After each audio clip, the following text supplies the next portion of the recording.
Hi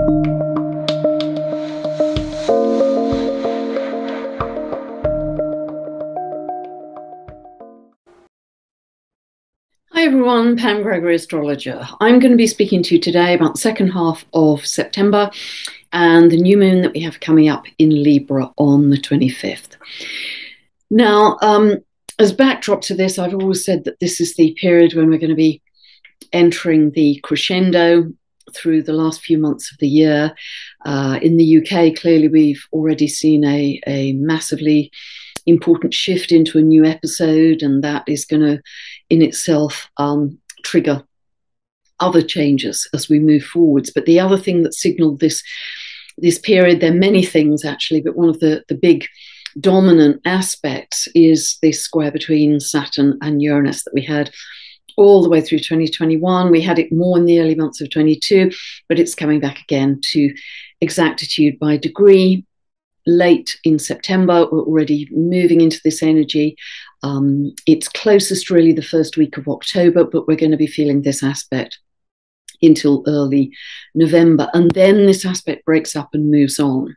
So in this particular cycle, this is the last hurrah, if you like, of all that this means. And I've talked about it many, many times, but just to recap, Saturn is the planet of the past. It's the planet of centralization. It's the planet of government. It's the planet of rules and regulations for your safety. It's the planet of the way we've always done things, whereas Uranus is the planet of freedom versus control, the planet of the future, the planet of the maverick, the independent person who's going to do it their way, not obey the rules, just follow their own track in society, as it were, and decentralization too. So this is the kind of clash that we're going into more forcefully, if you like, late September and early October in particular, but it will last, this energy will last until early November. It can also bring up issues around turbulence in financial markets as well, radical changes in currencies. We've seen a lot of that. The pound has been dropping very dramatically against other currencies. This can be seismic activity, extreme earth events. It can also be issues with aviation. Uranus is the sky god and typically, classically, always linked to aviation. And it's very much a stop, start, or on-off energy. Saturn in itself is the planet of limitation. Uranus is erratic energy. It's like bolts of lightning, but it's never linear or smooth or gradual. And it's in Taurus, which is the planet to do with food, natural resources. So things like food supplies, as I've mentioned many times, they might be this slightly on-off quality. Uranus is also linked to electricity, power, in that sense, the internet. So we may see some off-on energy as we move through these next couple of months, and perhaps no surprise to many of us given world events. So all of that is part of the symbolism. But it will be very interesting to see how it plays out, because it's coming to a peak alongside other things as we go into eclipse season in October too. So an important part of this as well is what is going to enlarge this aspect is Jupiter, the planet of expansion, has now moved to the midpoint of this square. And I mentioned in a recent video that because Uranus is at a slightly lower degree than Saturn, the personal planets, as they move around in their orbits, are going to aspect Uranus first. So there's a feeling of truth, breakthrough, radical change, here we go, awakening. And then a few hours or days later, depending on the speed of the orbits of the planets, they aspect Saturn. So it's not so quick. You've just hit reality check, you've hit a wall, you've hit the rules and regulations, etc. So that has been the pattern. Now, Jupiter at the midpoint is going to actually emphasize, exaggerate that pattern of what we think we're ready to break through into radical change and truth. No, not so quick. Until the 28th of September. And on the 28th of September and moving forwards from there, Jupiter does it the other way around. Hits Saturn first, aspect Saturn first. So there's this sense of caution, and things have to go more slowly. And then it will aspect Uranus. Now we get the breakthrough. Now we get the radical change. So as we move into October with that shift in order, if you like, in which the aspects to Saturn and Uranus are happening, I think that will signify quite a change as we go into October, where things speed up even more. Things are going to be very fast in terms of events on the ground. Just know that, and don't get caught up in that kind of speed and what may appear to be kind of whitewater rafting at times. So the Libra equinox is a very powerful one this year. It's a very important one. And it happens quite late this year. It happens around 2 a.m. on the 23rd, actually, in the UK. Obviously, further west of here in the US, etc., it's happening on the 22nd. But I've done a whole video conversation with David Farrell, the plant medicine specialist. So I'll put the link for that below, so I'm not just repeating everything I've said about that Libra equinox here again. Another thing of note at this time is that we have many planets retrograde now. Mercury moved retrograde on the 9th of September. We also have Jupiter, Saturn, Uranus, Neptune, and Pluto, all of the outer planets in retrograde motion. And that means that there's a lot of going back over what we've experienced over the last few months, gaining more wisdom, making sure those choices were right. We have a lot about choice happening right now in September, making sure that those decisions, those choices were the right thing for us. And when Mercury is retrograde, this is true of any planet actually that's retrograde, they are closer to the Earth. And when they're closer to the Earth, they actually take on more significance and more emphasis. So Mercury retrograde, I mean, I was born with Mercury retrograde, and personally I love it because it makes me dig deep into research, and I love to go down rabbit holes, and that's very much part of who I am, and I'm very thankful for it.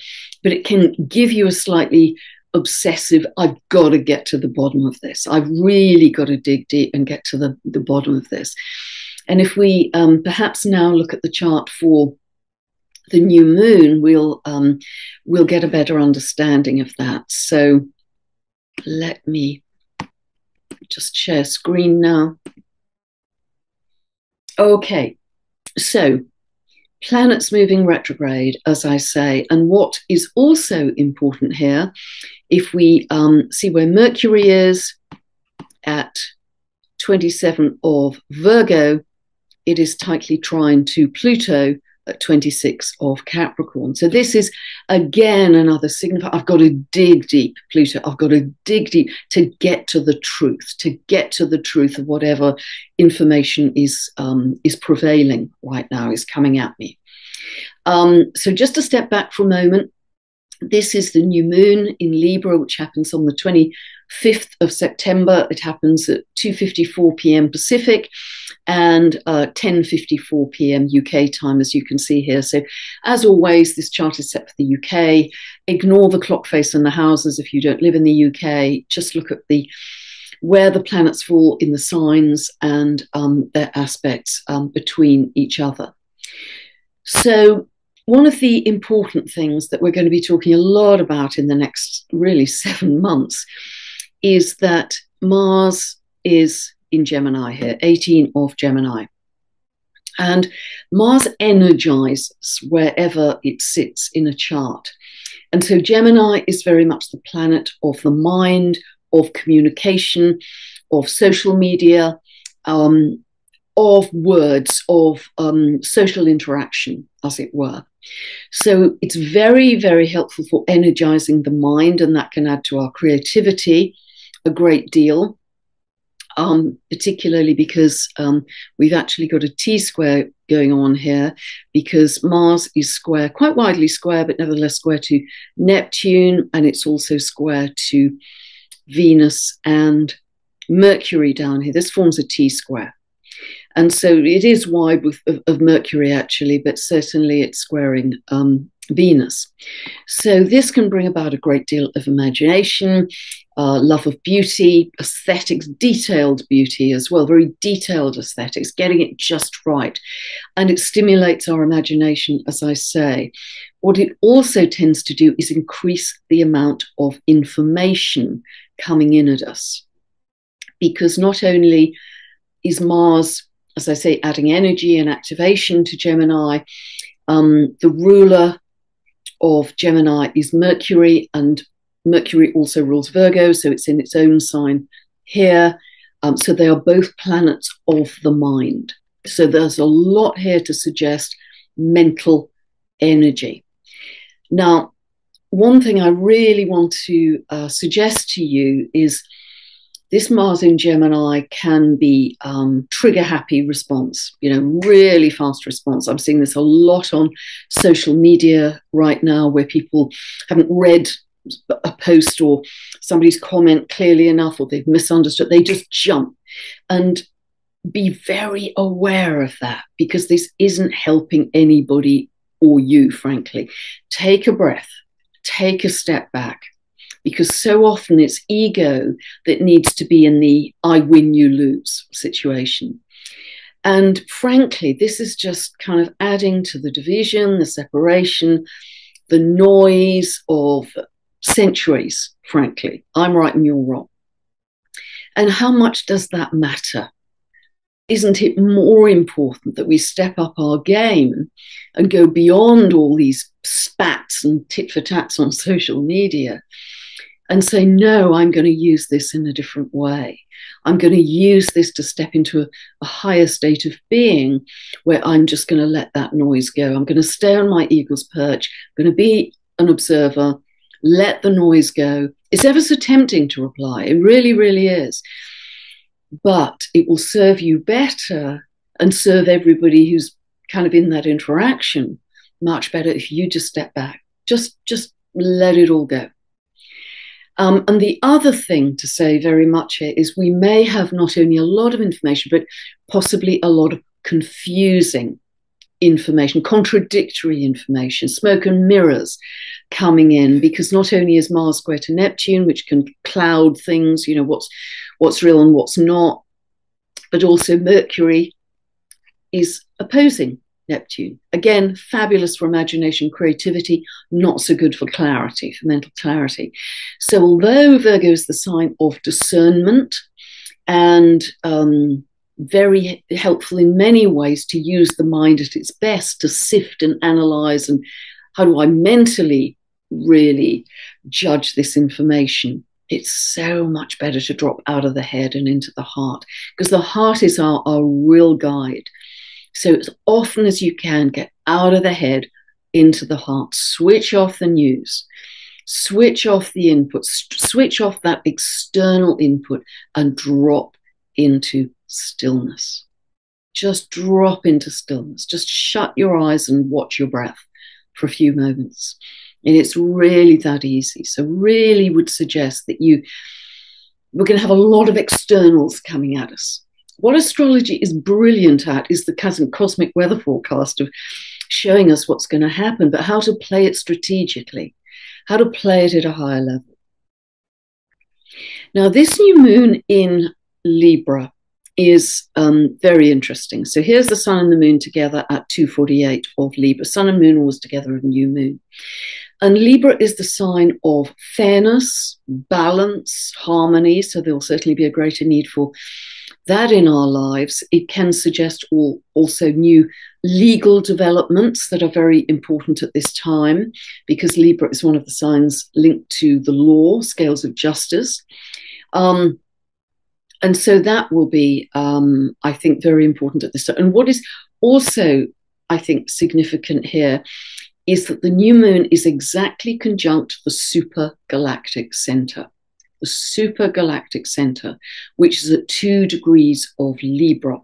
And this comprises 30 galaxies, including our own, that rotate around this massive black hole of huge gravitational force.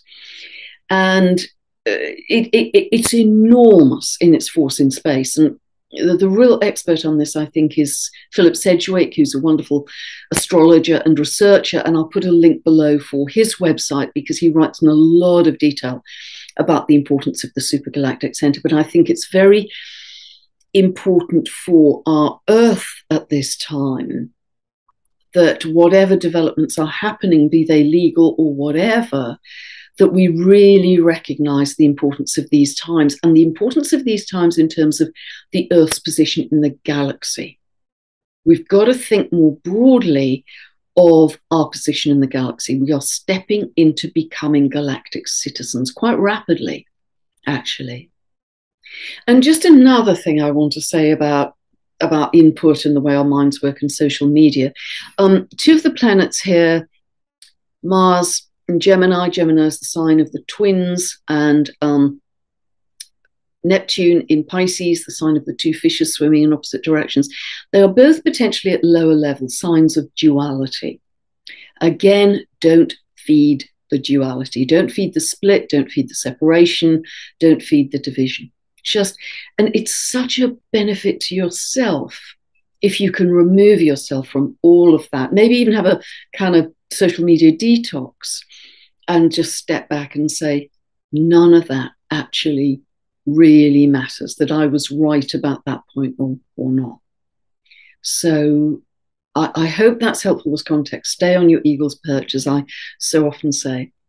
Now, what is very hopeful, I think, at this time, apart from that point I mentioned about Jupiter starting to operate in a different order with Saturn and Uranus on the 28th of the month, but even on the 25th here, we have Jupiter opposing this new moon, Sun and Moon.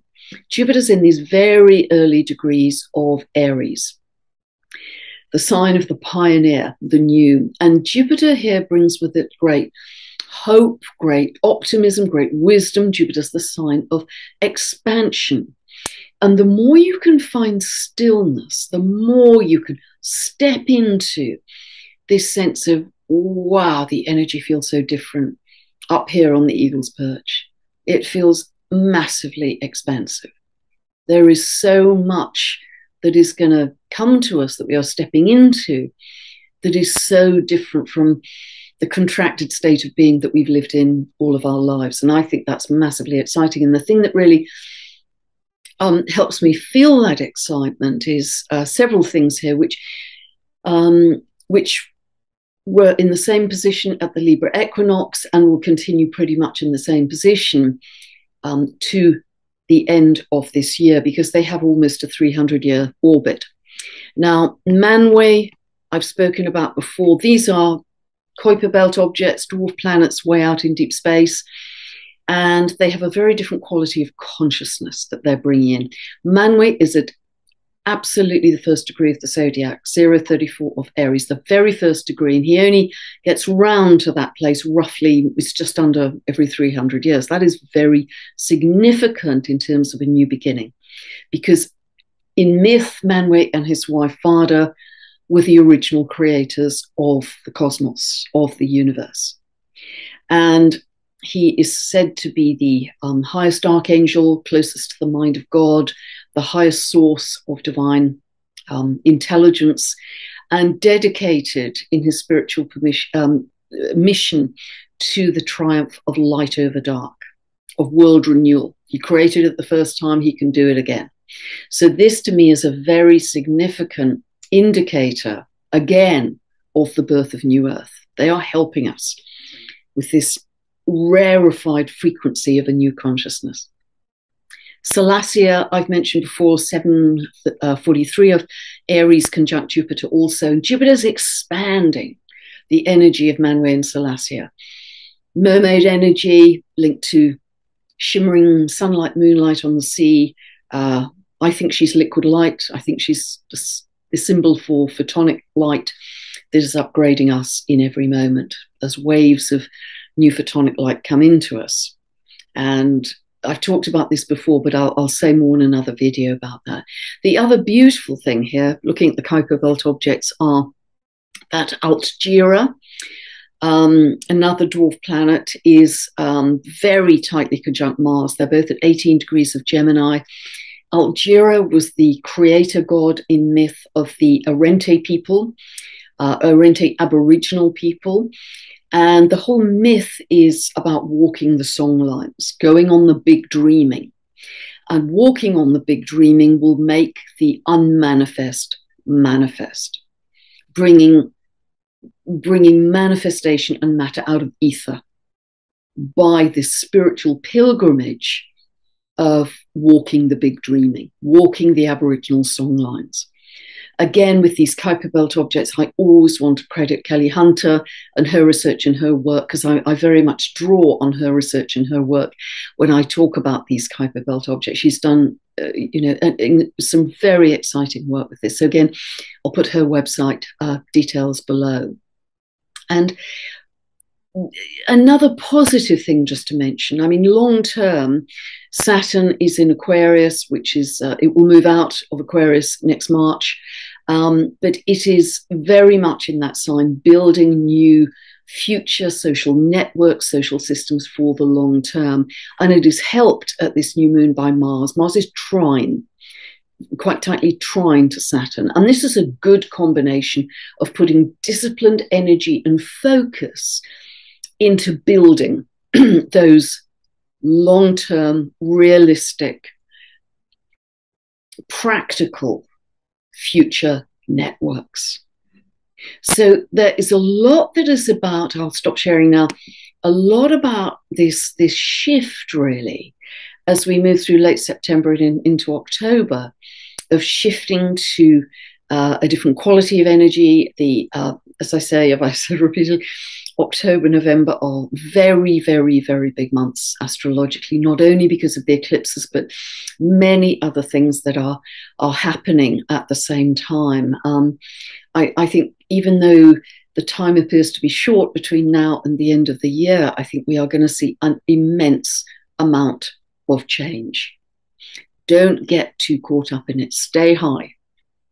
Keep objective. Keep your perspective, because when you do that, you are holding your center of power. You're just staying calm. You're staying peaceful. And if you get swept up in the kind of craziness of what's going on the outside, it will scatter your energy. And there's plenty of potential for scattering your energy with Mars in Gemini. So don't let your external environment determine your state of being. You decide your state of being. So a wonderful example of a new network that's coming up for our future is this week I'm interviewing Catherine McBean.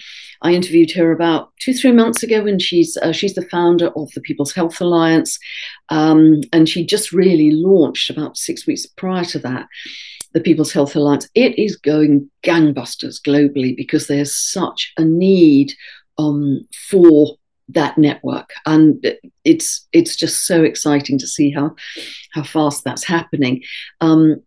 She is the unstoppable Catherine McBean, who I'm interviewing this week, and I'll put the video out on my channel, is now launching another initiative called the People's Food and Farming Alliance, and I am so excited to talk to her about this because this is so close to my soul.